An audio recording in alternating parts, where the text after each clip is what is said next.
회복, 은혜를 덧입는 삶, 오늘 22번째 시간입니다. 여러분, 신앙이 자라는 데는 많은 세월이 필요한 것 같아요.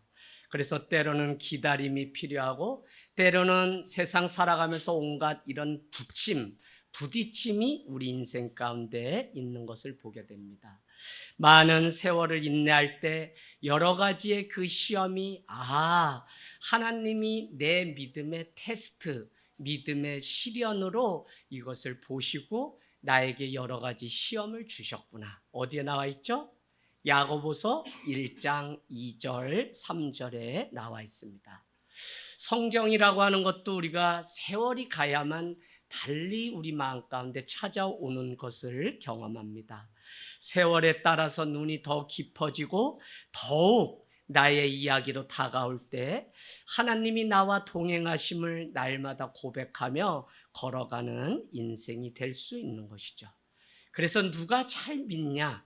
인생을 긴 호흡을 가지고 안목을 가지고 내 삶에 일어나는 일들을 다시 볼 수 있는 영적인 눈이 우리에게 많이 필요합니다.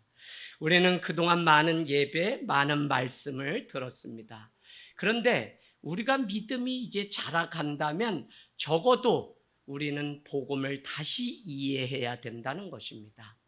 나를 뛰어넘어서 너를 뛰어넘어 우리를 뛰어넘어서 하나님의 나라가 이루어질 때 바로 이것이 복음의 완성이구나라는 사실을 우리는 다시 배우게 되는 것이죠. 교회라고 하는 신앙 공동체는 늘 같이 울고 같이 웃으며 여기까지. 특별히 주보 상단에 보면 7월은 함께 울고 웃는 공동체의 달이라고 해 놓았는데 그런 일들이 우리 인생 가운데 얼마나 많이 있는지 모른다는 것입니다. 여러분, 우리는 그 과정을 통해서 서로 한 지체임을 확인하고 또 서로를 위해서 세워가는 서로 아파하고 서로 기뻐하는 그 지체의식, 이것을 교회라고 하는 공동체를 통해서 우리는 지금 배워가고 있습니다. 저는 우리가 세상을 살아갈 때 긴 안목, 특별히 육신이 아니라 영적인 안목이 열려서 내가 살아가는 모든 일들을 하나님의 눈으로 볼 수 있다면 그 사람은 저기 태평양에 던져놔도 이제는 주님과 함께 승리하는 삶을 살아갈 수 있다고 믿는 것입니다. 우리가 세상 말 중에 가장 많이 듣는 말 중에 이런 것이 있습니다. 세상 사람들이 사람은 고쳐서 쓰는 게 아니야 라고 말합니다. 물론 사람에 대한 기대가 없이 부정적인 면에서 하는 말이지만 내가 믿음의 눈으로 보아도 이 말이 맞다라는 생각이 들 때가 있어요. 그것은 무엇이냐면 성경이 사람은 고쳐서 쓰는 것이 아니라 하나님의 은혜를 덧입고 회복되어서 새로운 인생을 살아가는 변화하는 존재이지 고쳐서 쓸 수 없다는 사실 때문에 이렇게 말씀을 드릴 수 있습니다. 저는 이것을 우리는 회복이라고 얘기하죠. 성경은 특별히 병고침, 귀신 쫓아내는 이 일로 끝내는 것이 아니라 고침을 넘어서 회복까지 갈 때 주님을 우리가 한 인격이 온전히 변화되었다라고 말씀하고 있는 것입니다. 우리의 일상을 뛰어넘어 회복을 꿈꾸고 세상을 뛰어넘어서 하나님의 은혜 가까이 가는 이 삶이 우리 삶에 너무 중요해요. 그래서 여러분, 내가 겪는 하루의 모든 삶 속에 하나님이 어떻게 일하시는지 그것을 볼 수 있는 그게 얼마나 중요한지. 큰 일을 꿈꾸려고 하는 사람은 너무 많은데 큰 일을 꿈꾸는 사람은 아무 일도 할 수 없습니다. 가장 작은 일을 크게 여기면서 감당할 때 그를 통하여 하나님의 나라가 이루어지는 것을 보면 우리가 누군가의 마음을 읽고 그 마음의 온도를, 속도를 읽어내고 또 교회 와서 구석에 있는 한 영혼을 향해 손을 잡아주는 이 일들은 얼마나 중요한지 모른다는 것입니다. 오늘 우리가 읽은 말씀은 사복음서를 통해서 하나님의 회복이 있는 구절만 찾아서 지금 보고 있습니다. 26절, 혈류병을 앓고 있던 한 여인을 고쳐주었을 때 예수님은 그때마다 한사코 이렇게 말합니다. 아무에게도 이 사실을 말하지 말라고 하시고는 속히 그 자리를 떠나게 됩니다. 여러분, 그러나 그 복음은 소문이 나고 복음은 능력이기 때문에 좋은 소식은 계속 증거되는 것처럼 예수님이 아무에게도 말하지 말라고 해도 복음이기 때문에 그 소식은 온 사방에 두루 퍼지는 것을 보게 돼요. 그래서 복음적인 삶을 교회가 살아내고 성도가 살아내는 이것보다 중요한 게 없어요. 이런 복음적인 삶을 사는 자를 통해 선교가 이루어지죠. 왜요? 좋은 소문이 계속해서 나기 때문에 그렇습니다. 1층에서 공사를 하는데 부족하지만 교회가 내려오나요? 뭐가 하나요? 지나가는 많은 분들이 관심을 갖고 질문하고 물어올 때 이렇게 소개를 했는데 저녁 기도회 서울에 다니시는 한 권사님이 기도회를 나오시는 모습을 보면서 아하, 교회를 안 다닌 지 오래되셨다는데 하늘땅교회가 코로나 이후에 더 낮은 자리로 내려가서 해야 할 일이 있구나라는 사실을 더 많이 깨닫게 됩니다. 여러분, 오늘 말씀은 27절은 이렇게 말씀하고 있죠. 우리를 불쌍히 여기소서 다윗의 자손이여.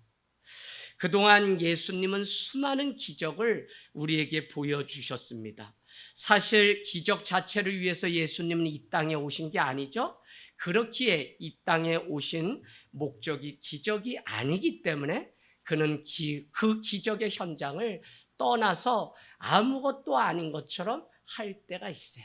그래서 오늘도 우리가 읽은 말씀의 30절에 보면 삼가 아무에게도 이 소식을 알리지 말라고 했던 것을 보면 예수님은 단순히 기적을 일으키는 그 사실을 우리에게 보여주기 위해서 오신 것이 아니라 이 기적을 통해 하나님을 만나기를 원했던 것입니다.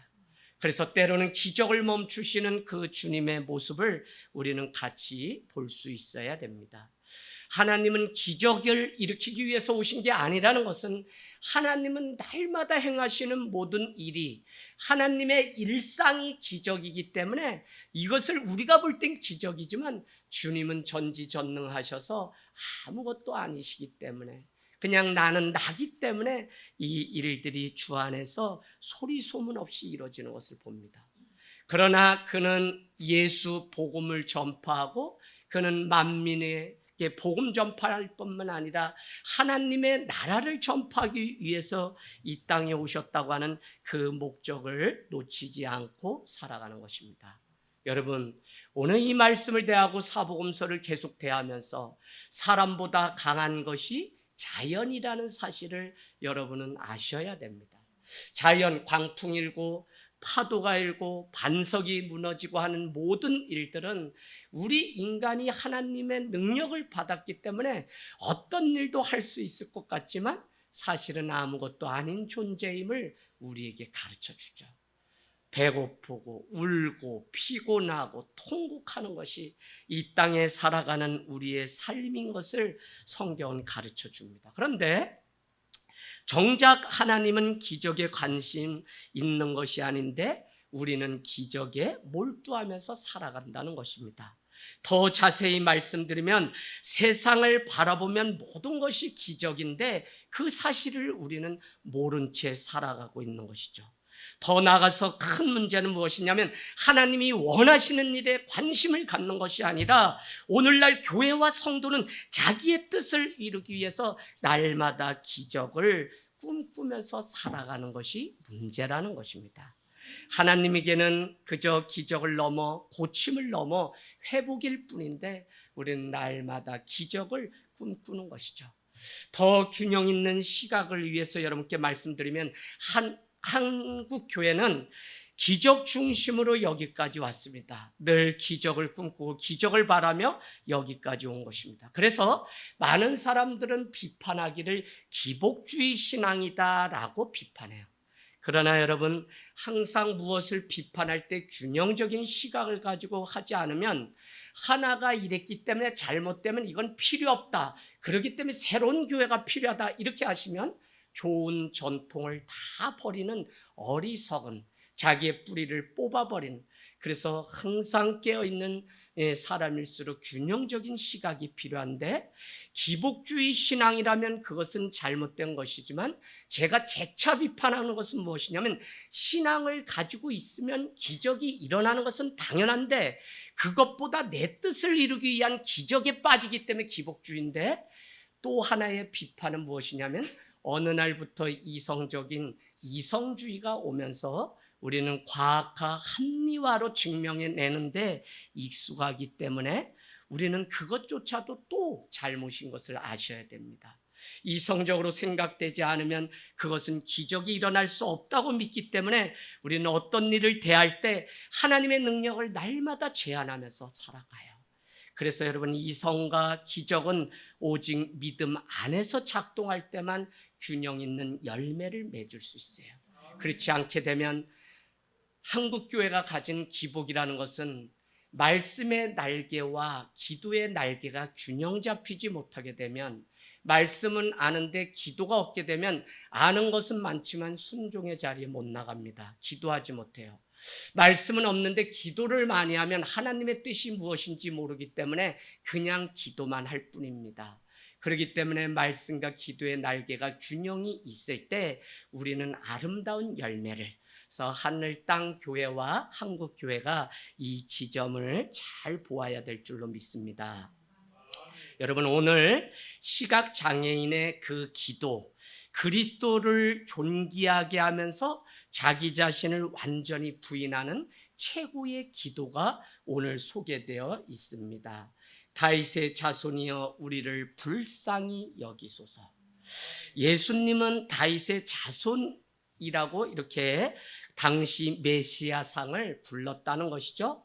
누가복음 4장 18절이나 이사야서 61장 1, 2절을 보면 주의 성령이 내게 임하셨으니 이는 가난한 자에게 복음을 전하게 하시려고 내게 기름을 부으시고 나를 보내사 포로된 자에게 자유를, 눈먼 자에게 다시 보게 함을 전파하여 눌린 자를 자유케 하고 주의 은혜의 해를 전파하게 하려 하였더라는 것입니다.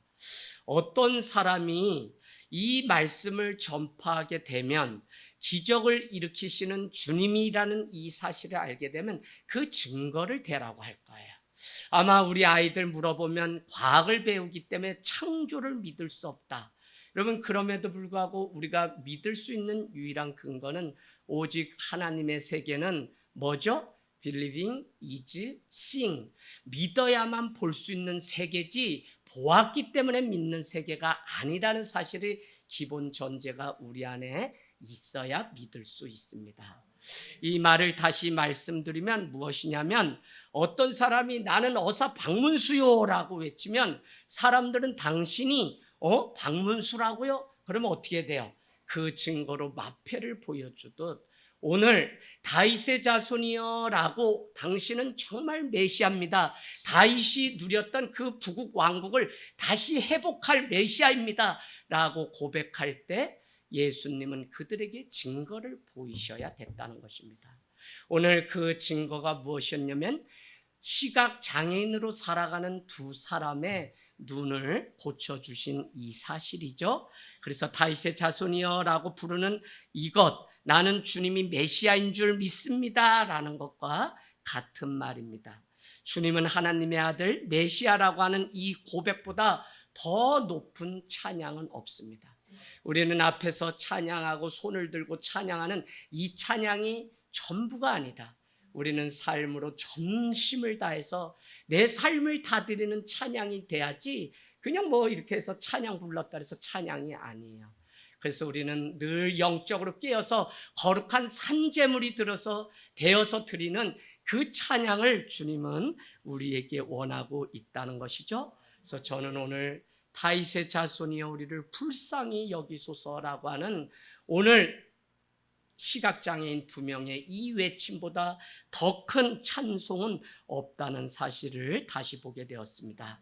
여러분, 예수님을 따라가는 사람은 오늘 많죠? 무리는 많아요. 그 소문을 듣고 따라가는 사람은 너무 많습니다. 그러나 오늘 유독 두 사람만이 예수님의 이름을 한껏 높여 부르면서 우리를 불쌍히 여겨달라고 드렸다는 것입니다. 그러기 때문에 그리스도를 존귀하게 높이는 동시에 나를 불쌍히 여겨달라고 고백하는 이것보다 큰 찬양은 없다는 사실을 말씀드리고 있는 것입니다. 여러분, 그래, 나 기도 열심히 했는데 나 깨끗한 거지야 라고 말을 하는 것이 아니라 그냥 나를 불쌍히 여겨주소서라고 하는 긍휼을 구하는 이 자기 부인이야말로 얼마나 큰, 우리 여기 젊은이들 있지만 여러분, 하나님이 반드시 사용하는 사람은 성경을 연구해보고, 제가 믿음의 1세대이기 때문에 제 스스로가 어떻게 해야 하나님의 쓰심 가운데 있는지 제가 이렇게 딱 연구를 했어요. 그 중에 하나가 무엇이냐면 하나님은 겸손한 사람을 쓰시고, 또한 하나님은 하나님을 존귀 높여드리는 사람을, 이와 반대로 자기의 잘남을 위해서 살아가는 사람은 다 세상의 종노릇하며 살아갈 뿐만 아니라 자신의 명예를 위해서 살아가는 일들을 보게 됩니다. 오늘 우리가 드릴 가장 큰 찬양, 나를 불쌍히 여겨주소서라고 하는 이 고백이 날마다 우리 안에 있기를 원합니다. 자기를 낮추고 주의 얼굴을 구하는 두 시각 장애인의 회복된 이 삶을 우리는 보게 되는데요. 27절, 28절에 그들은 눈을 뜨는 회복을 경험하게 됩니다. 그만큼 간절한 기도가 있었고 절박했다는 사실이죠. 살려달라고 외치는 이 소리가 교회들마다 다 끊어진 지 이미 오래인 것을, 그렇기 때문에 예수님은 십자가를 지시기 마지막 밤에 겟세마네 동산에서 이 교회여, 성도여, 너희는 한시도 1hour 나를 위해서 깨어 있을 수 없냐고 마지막 책망을, 예루살렘을 나귀 새끼를 타고 입성하신 주님은 무엇이라고 얘기하냐면 교회는 만민이 기도하는 곳이라고, 교회가 무엇인지를 우리에게 가르쳐 주었어요. 여러분, 여러분의 이성과 능력으로 다 살아갈 것 같지만 얼마나 어리석은 것이지. 여러분, 주여 주여 외친다고 구원 다 못 받는다는 건 귀에 못이 박히도록 이미 들은 이야기입니다. 그러나 그 사실이 점점 더 우리 가운데 증명되고, 우리가 이미 믿음이 없어서 겨우겨우 그냥 하나님 앞에 썬데이 크리스찬으로 살아가는 대한민국에는 아무 소망이 없어요. 그래서 여러분의 믿음을, 말씀을 대할 때마다 말씀으로 다시 점검하고 말씀 앞에 내 인생을 세워서 내가 어떻게 살아가는 것이 참된 성도인지를 바로 보아야만 그 부모가 자녀를 바로 세우고 교회가 바로 서야만 세상에 빛이 납니다. 빛과 소금의 역할을 하라고 할 때 등불은 자기보다 아래의 어두운 곳을, 우리의 발등을 비추는 게 등불이에요. 그러면 왜 교회가 오늘 하나님의 빛으로 가득 무장해서 성도가 준비되어야 되냐? 그것은 다른 데 있지 않고 저 낮은 곳에 신음하고 죽어가는 영혼을 아래를 비추기 위해서 우리가 준비가 돼야 됩니다. 할렐루야. 그래서 여러분, 늘 믿음으로 살아야 되는 이것을 늘 경주하고, 내가 어떻게 주님의 말씀대로 살아가야 되는지, 안 된다면 주여 나를 불쌍히 여겨주소서라고 외치는 그 기도가 우리에게 있기를 원합니다. 우리 안에 있는 슬픔과 고통이 얼마나 크면 우리도 통곡하고, 심지어는 한나는 소리도 내지 못하고 동하며 그냥 웅얼웅얼하며 하나님께 나에게 아들을 주십시오. 이 아들을 주면 삭도도 되지 않고 주님께 드리겠습니다. 태어나자마자 주의 성전에 바치겠습니다. 그렇게 기도하여서 태어난 아들이 사무엘이죠. 여러분, 우리 안에 한이 깊어지고 우리 안에 고통이 크면 때로는 눈물이 안 나는 것을 여기 있는 우리 다 어떤 모양으로든 경험하면서 여기까지 온 것이죠. 오늘 메시아상은 다윗과 같이 회복되어 강한 나라를 이룰 것이라고 믿는 이것, 다윗의 자손이여 라고 불렀던 것을 여러분은, 그러나 그 뒤에 정말 하나님 앞에 드렸던 것은 우리를 불쌍히 여기소서라고 하는, 이것보다 큰 기도는 없습니다. 여러분, 날마다 교회 초심 지키자, 하늘 땅 교회 초심 지키자, 목회자 초심 지키자. 여러분 초심 지키셔야 돼요. 그래서 여러분, 한국 교회가 새로워지려면 초심이 필요한데, 날마다 아무것도 없었던 때 혼자 그냥 매달려서 축구하고 뭐하고 밥하고 했던 그때를 놓치지 않으니까 그 많은 일들을 감당하면서 오늘도 주의 은혜구나라고 제가 걸어가는 것처럼 여러분 처음 믿은 그날을 잊으시면 안 돼요. 그 초심을 놓치면 여러분이 썩어서 이미 냄새가 나는 자입니다. 한국 교회가 초심을 다 같이 지켜내서 교회가 교회됨을 지켜낼 수 있다면 반드시 세상의 빛과 소금의 역할을 하늘 땅 교회뿐만 아니라 세상을 치유하는 자리에까지 갈 수 있다고 믿는 것입니다. 누구를 불쌍히 여겨달라고 기도하는 이 중보 기도가 교회마다 살아나야 돼요. 저 사람의 아픔이 나와 상관없는 것처럼 한 주를 지내다 만나면 더 이상 가족이 아닙니다. 교회에 무슨 일이 일어나는지 우리가 다 알고 기도하지 않으면 그건 가족이 아니에요. 그냥 몸만 다닐 뿐이지. 그래서 여러분 교회 안에 작고 큰 일들이 있을 때 여러분이 먼저 위로자가 되고 빛을 전하는 그 삶을 살기를 원합니다. 여기에 회복이 있고 여기에 자유가 있고 여기에 사랑이 있고, 그래서 교회 안에 가장 중요한 것은 말씀이지만 기도를 서로를 위해서 하는 이 일이 끊어지면 더 이상 교회는 교회됨을 놓치게 됩니다. 여러분 여자 셋이 모이면 접시가 깨진다 그러죠? 그러나 남자도 모이면, 특별히 군대를 다녀온 군인들, 우리 용화가 영신이가 뭐 줄날이제 핸드폰을 한 번 쓴다 그러는데 그게 그렇게 부러운가 봐. 지는 이제 아무 때나 근무 끝나면 쓸 수 있는데, 그래서 쟤는 왜 그러나 했더니 그럴 것도 같아. 왜냐하면 자기 훈련병 때는 전화기 구경도 못했는데 그렇다. 그래서 내가 아유 이 바보, 그냥 자기가 지금 그렇지만 자기 때 못했다고 그걸 비교하나, 이런 생각이 듭니다. 여러분 남자도 셋이 모이면 얼마나 간첩 잡았다부터 해서 뭐 북한 넘어왔다는 얘기는 다 해요. 그래서 내가 뭐 UDT냐 이렇게 물으면 그런 것도 아니야. 동네 지구방이 특공대였는데도 막 말하는 거는 뭐 술자리에서 막 회사 좀 다녀보면 들은 게 많아서 막 얘기해요. 그래서 여러분 이렇게 과장되게 얘기하면 그건 다 뭐죠? 뻥이라 그랬습니다. 그러나 우리가 하나님의 비전을 놓고 이렇게 될 것이다, 주님이 이렇게 일하실 거다, 우리 자녀를 향해 하나님이 이렇게 일할 거다, 내 인생을 향해서 지금은 눈물을 흘리지만 이렇게 일할 것이다 라는 사실이 분명히 주님 앞에 있다면 그것은 하나님이 우리에게 주신 비전이며 꿈을 이루는 일이 됩니다. 그래서 여러분 세상으로 볼 때 그게 과장되고 뻥 같지만 여러분 자신이 믿음 안에서 선포하는 것이라면 하나님은 그 일을, 그래서 교회도 하나님의 비전이 있어야지만 교회지 그 일이 없이 그냥 날마다 모였다 그래서 교회가 아니라는 사실입니다. 우리는 믿음이라는 통로를 통해서 뭐를 얻죠? 구원을 얻게 됩니다. 그래서 구원의 원천은 하나님으로부터 오는 은혜인 동시에 긍휼로부터 구원을 얻게 되는 것입니다. 모두에게 햇빛이 골고루 다 비춰집니다. 그런데 어떤 사람은 이 햇빛을 받는데 어떤 사람은 받지 못하는 거죠. 무슨 차이가 있냐면 그 햇빛 앞에 나오는 사람은 빛을 받게 됩니다.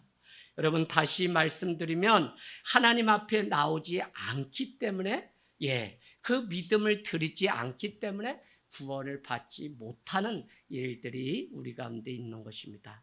오늘 우리가 어떤 모습으로 여기에 와 있든지 믿음으로 나왔다면 하나님은 그것을 보실 것이고, 내 믿음이 중요하지만 더 중요한 것은 하나님의 은혜로 구원받았다는 것을 여러분 놓치시면 안 돼요.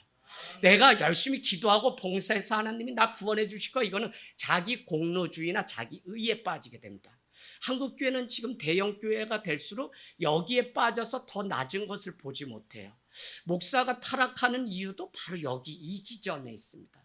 그러나 내가 아무리 열심히 뭘 하고 뭘 해도 나는 하나님의 은혜 때문에 구원을 얻는다고 하는 하늘로부터 오는 이 구원의 은혜를 알게 되면 나는 부족한데 주님이 살려주셨다. 그러니까 우리가 드릴 건 뭐밖에 없냐면 하나님 나를 제발 불쌍히 여겨주세요. 하나님 나도 내 마음을 어떻게 할 수가 없습니다. 불쌍히 여겨주소서라고 하나님의 은혜를 구하는 기도를 올릴 수 있는 것입니다. 자존심을 다 버리고 오늘 믿음으로 손을 내밀 때 그 간절함을 보시고 구원의 문을 열어주시는 주님은 오늘 믿음을 요구하시며 우리에게 묻습니다. 내가 능히 이 일을 할 줄로 믿느냐라고 믿음을, 그랬더니 어떻게 하죠? 주여 그러하오이다 라고 고백하고 있는 것입니다. 29절 가보시겠습니다. 29절에 보니까 그냥 고쳐주시면 되는데 그들의 눈을 만져주셨다라고 하는 것이 은혜예요. 마침 나병 환자를 만져주셨던 것처럼 그냥 믿음으로 치유를 선포하면 끝날 일인데 주님은 그 눈에 손을 얹으셨다는 것입니다. 당시 중동에는 모래바람이 심하기 때문에 눈에 뭐가 들어가면 눈을 이렇게 간지러우니까 긁다 보니까 눈먼 사람이 실제로 시각장애인이 많았다고 합니다. 그래서 여러분 오늘 이런 상황 속에 그의 눈에 손을 얹어서 고쳐주셨다. 우리 한번 저기로 가볼까요? 신명기 28장으로 가겠습니다. 28장 28절 29절. 주님이 단순히 눈을 고쳐준 것을 말씀하려는 게 아닙니다. 그래서 말씀을 더 깊이 우리가 연구하고 알아야 되는데 28장 28절 29절 신명기입니다. 우리 찾으셨으면 한번 같이 읽도록 할 텐데요. 우리 같이 읽겠습니다. 시작.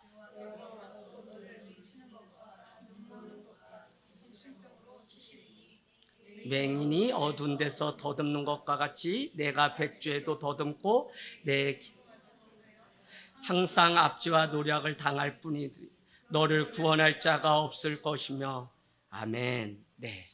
이것은 뭐냐면 오늘 눈먼 자, 시각장애인을 뭐라고 얘기하고 있는 것이냐면 하나님의 저주를 받은 사람의 특징을 눈이 멀었다라고 얘기하는데 이 사실을 요한복음 9장에 오면 그 유대인이었든지 어떻게든지 오랜 전통 가운데 이 신명기의 말씀을 읽고 있는 한 사람이 찾아서 이렇게 묻습니다. 내가 눈이 멀었는데 이게 내 죄입니까? 부모의 죄입니까? 그러나 주님은 그렇지 않다고 말씀하죠. 이를 통하여 하나님이 하시고자 하시는 뜻이 있고 드러내고자 하는 하나님의 일이 있다고 말씀하고 있는 것입니다. 그래서 우리가 어려움을 당하고 고통을 당하면 우리 이게 벌을 받은 건가 라고 생각하지만 그렇지 않다는 사실을 주님은 오늘 이 마태복음을 통해 우리에게 가르쳐 주고 있는 것입니다.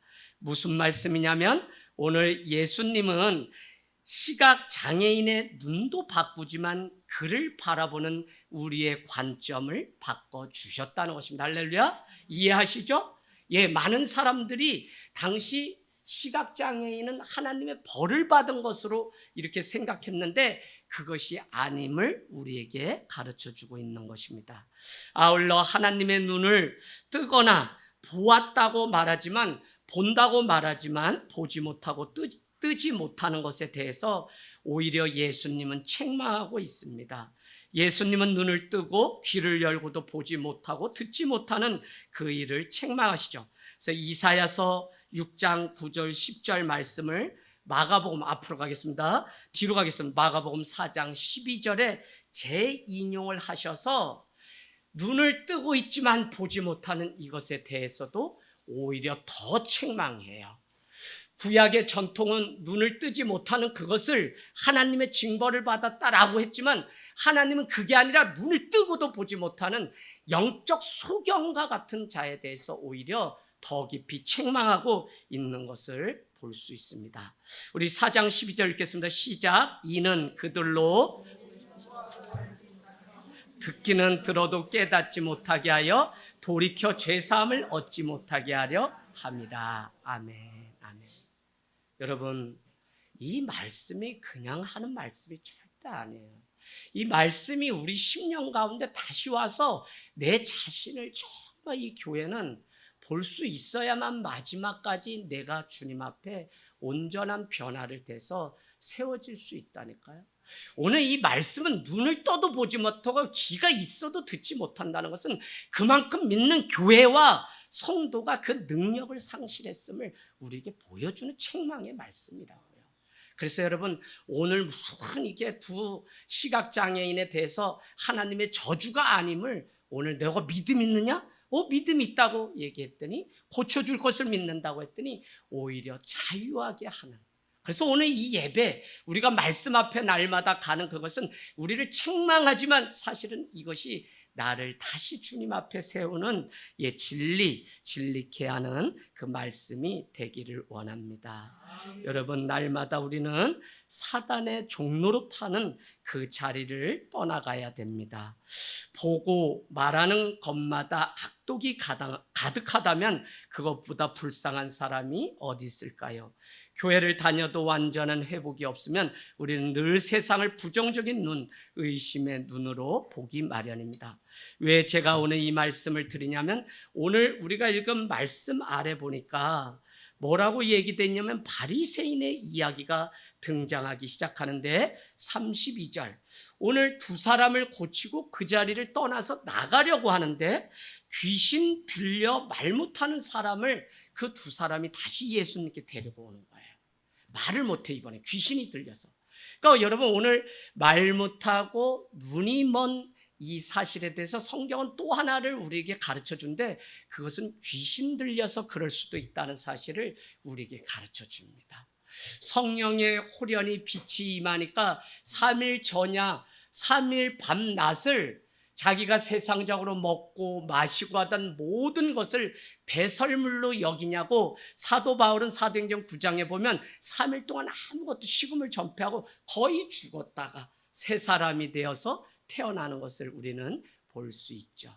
오늘 그와 같이 주님은 우리에게 정말 교회와 성도가 다시 그것을 보기까지의 과정이 필요한데, 오늘 귀신 들려서 그렇게 말을 못하고 있는 그 사람에 대해서 33절, 귀신이 쫓겨나고 말 못하는 사람이 말하거늘 무리가 놀랍게 여겨, 사람들이 놀랍게 여겨 이스라엘 가운데서 이런 일을 본 적이 없다고 고백하고 있죠. 그것에 대해서 34절, 바리새인들은 이르되 그가 귀신의 왕을 의지하여 귀신을 쫓아낸다라고 오히려 예수님을 비난하고 비판하는 일들을 볼 수 있습니다. 여러분, 하나님이 부어주시는 은혜를 보지 못한 사람이 오늘 바리새인이고 오히려 비난합니다. 늘 세상이 그래요.